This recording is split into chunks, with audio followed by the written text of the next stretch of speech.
Pencemaran lingkungan juga masih menjadi pekerjaan rumah pemerintah wilayah Pekalongan. Sungai-sungai di Pekalongan seolah tidak lagi diperlakukan. Kita beralih ke informasi lainnya. Aliran Sungai Bengawan Solo di wilayah Bojonegoro tercemar berat oleh limbah rumah tangga. Akibatnya air sungai tidak bisa dimanfaatkan lagi oleh masyarakat karena mengandung zat kimia berbahaya. Dalam kehidupan sehari-hari, kegiatan seperti mencuci baju, mencuci piring, mandi, serta menyiram tanaman pasti membutuhkan yang namanya air. Hampir setiap kegiatan yang ada di rumah tangga itu memerlukan air yang bersih. Akan tetapi, limbah yang dihasilkan seringkali dibuang begitu saja ke lingkungan tanpa adanya proses pengolahan. Tapi, kalau kita lihat di sisi lain, kebutuhan terhadap air berbanding lurus dengan laju pertumbuhan penduduk.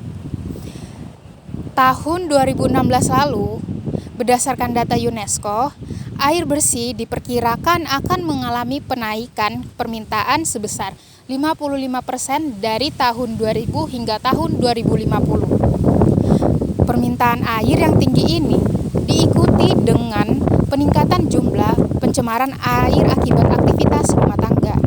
Oleh karena itu, masyarakat perlu menumbuhkan kesadaran atas pengelolaan air limbah rumah tangga sebelum kembali ke alam. Sebelumnya, apa sih itu limbah?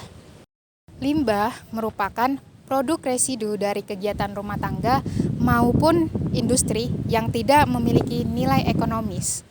Bahkan, dia memberikan dampak negatif bagi lingkungan. Salah satunya adalah limbah air. Air yang terkontaminasi bahan-bahan berbahaya ini dapat dikenali dari karakteristik fisik maupun kimianya, yaitu dengan mengenali perubahan warna, bau, adanya endapan tanah, bahkan temperaturnya. Belum lagi, ternyata penyumbatan polutan terbesar dari kegiatan domestik yaitu 47,62%. Selain itu, jumlah pencemaran air di desa seluruh Indonesia pada tahun 2021 sebesar 10.863 desa dan merupakan jenis pencemaran lingkungan yang banyak.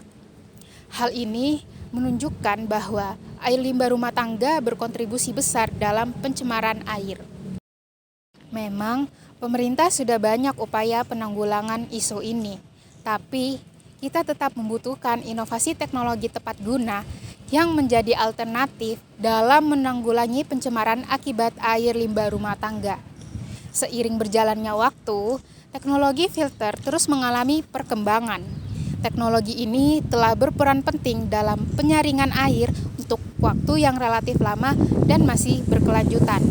Oleh karena itu, metode yang paling tepat untuk menjawab isu tersebut adalah melalui Smart EV, inovasi teknologi vakum filter sebagai solusi dalam menanggulangi dampak air limbah rumah tangga.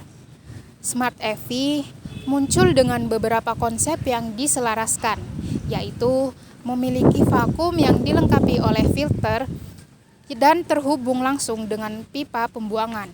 Pipa ini akan dihubungkan melalui kontak kontrol yang kemudian diolah kembali melalui dua proses penyaringan.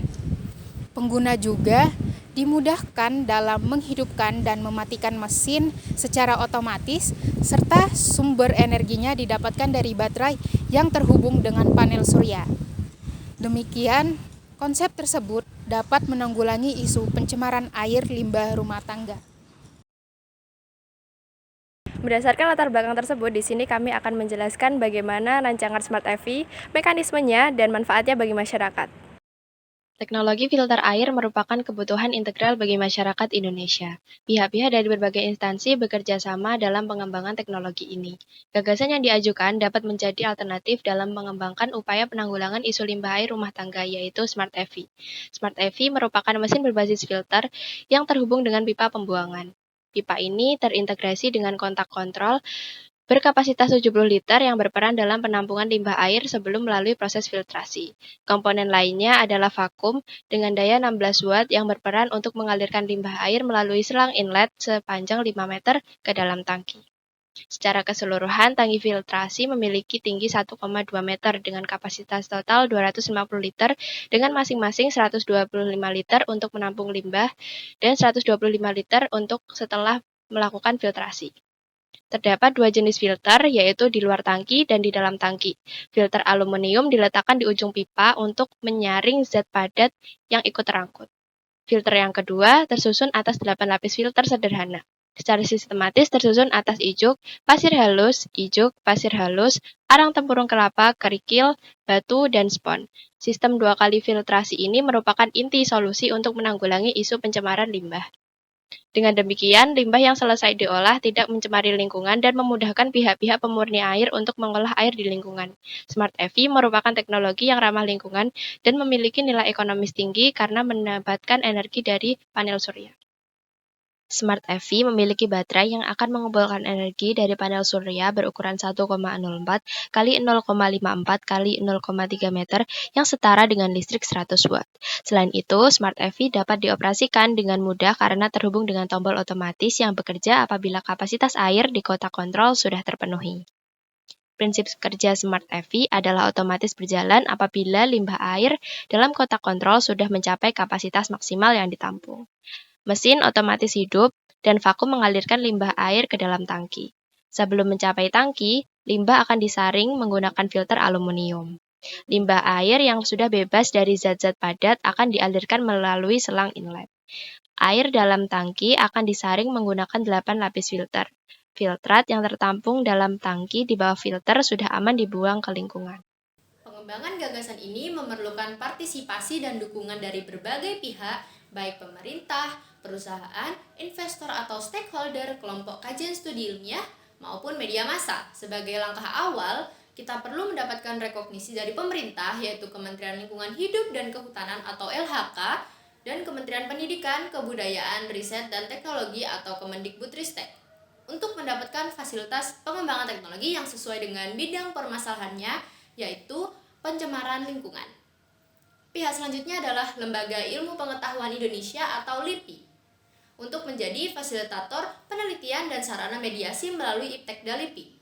Pihak terkait pengimplementasian gagasan ini adalah Yayasan Lembaga Konsumen Indonesia atau YLKI dan PT Skema Konsultan Indonesia yang berperan memberikan pandangan konsumen terhadap produk dan memudahkan strategi pemasaran serta mencari pangsa pasar.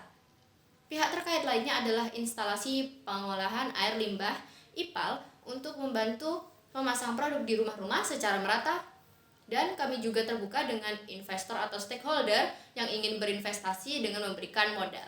Tidak lupa informasi ini perlu disebarkan seluas-luasnya melalui media massa. Dalam mengimplementasikan Smart EV diperlukan strategi-strategi khusus untuk mencapai hasil yang diharapkan. Strategi tersebut terbagi menjadi 3. Yang pertama perencanaan, yang kedua pelaksanaan, dan yang terakhir adalah evaluasi. Tahap perencanaan dilakukan dengan memperoleh rekognisi dari pemerintah, yaitu Kementerian LHK serta Kemendikbudristek sebagai fasilitator utama pengimplementasian Smart EV. Pihak lainnya yang berperan dalam perencanaan gagasan ini adalah LIPI, sebagai kolaborator untuk mengembangkan gagasan, melakukan simulasi dan evaluasi hingga mesin-mesin siap diedarkan kepada masyarakat. Smart EV dapat diperkenalkan dalam program Iptekda LIPI untuk memperoleh rekognisi dari masyarakat. Tahapan selanjutnya adalah pelaksanaan yang melibatkan pemerintah Indonesia, YLKI, PT Skema Konsultan Indonesia, IPAL, investor maupun stakeholder dan media massa. Skema Konsultan Indonesia dan YLKI diperlukan sebagai konsultan dan sumber data konsumen serta menyusun strategi pemasaran produk. Pemerintah berperan sebagai fasilitator produk dan memediasi masyarakat di Indonesia untuk bersama-sama mengelola limbah air rumah tangga sebelum kembali ke alam. Kemudian IPAL berperan dalam pemasangan Smart EV di rumah-rumah secara merata. Informasi ini perlu disebarkan ke media massa dengan target utama adalah media sosial dan berita harian. Tahapan terakhir adalah evaluasi yang dilakukan dengan melibatkan penggagas dan LIPI sebagai kolaborator pengembangan Smart EV. Smart EV melakukan analisis statistik dari data di lapangan. Produk akan terus dikembangkan sehingga lebih mudah diimplementasikan kepada masyarakat. Dari pemaparan tadi, dapat disimpulkan bahwa Smart EV merupakan inovasi teknologi filter yang dilengkapi dengan vakum, untuk menyedot limbah air rumah tangga dari pipa pembuangan. Limbah ditampung dalam kotak kontrol yang kemudian diolah melalui 2 kali proses penyaringan untuk mengurangi zat-zat dari limbah yang ikut terbawa. Kemudian Smart EV juga dapat dioperasikan secara otomatis dan terintegrasi dengan panel surya. Smart EV dibuat untuk menanggulangi dampak limbah air rumah tangga dan secara tidak langsung membantu pemerintah dalam mengatasi pencemaran lingkungan.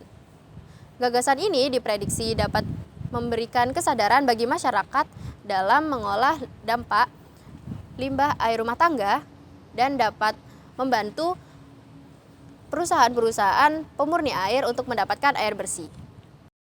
Menjaga bumi tidak harus melakukan tindakan yang besar. Satu perubahan kecil dapat memberikan arti yang begitu besar. Saya Karisma Sofia. Saya Nur Aina. Saya Jaisan Rafifah.